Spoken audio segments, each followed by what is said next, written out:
선관위가 소쿠리 투표 사태 당시 성과급을 단돈 1,000원을 빼고 전부 집행해 논란을 빚고 있다는 사실 앞서 저희 YTN이 단독 보도로 전해드렸는데요.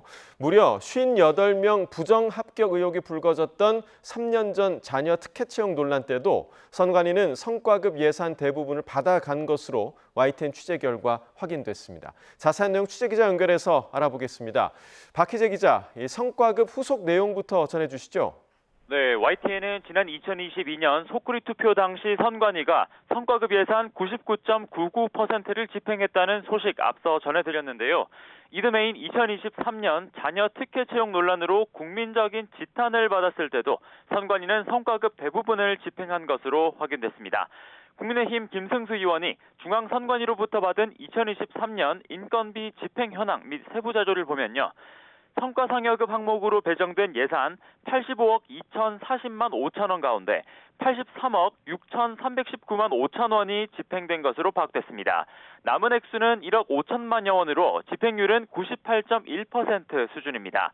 선관위 내부 성과급 관련 규칙은 근무 성적이나 그 밖의 업무 실적 등이 우수할 때 성과상여급을 지급하도록 하고 있는데요. 이런 성과급이 지급된 지난 2023년은 선관위에서 당시 박찬진 사무총장과 송봉섭 사무차장 자녀가 경력직으로 입사한 게 드러나 동반 사퇴하는 등 논란을 빚었던 해입니다.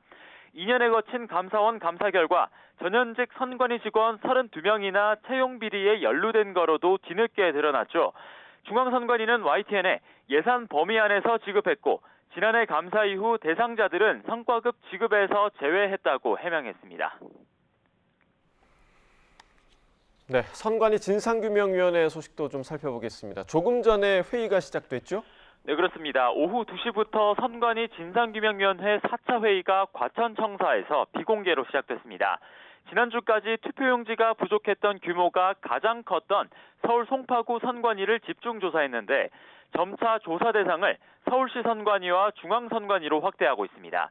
조현욱 진상규명위원장은 YTN과의 통화에서 허철훈 당시 선관위 사무총장 그리고 강동환 사무차장을 대상으로 서면 질의서를 보냈다고 밝혔습니다.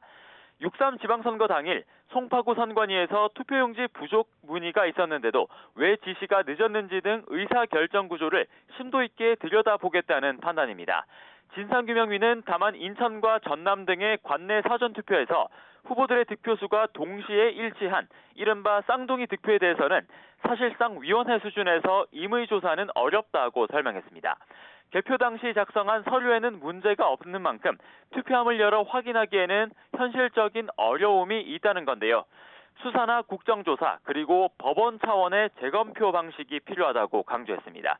지금까지 정치부에서 전해드렸습니다.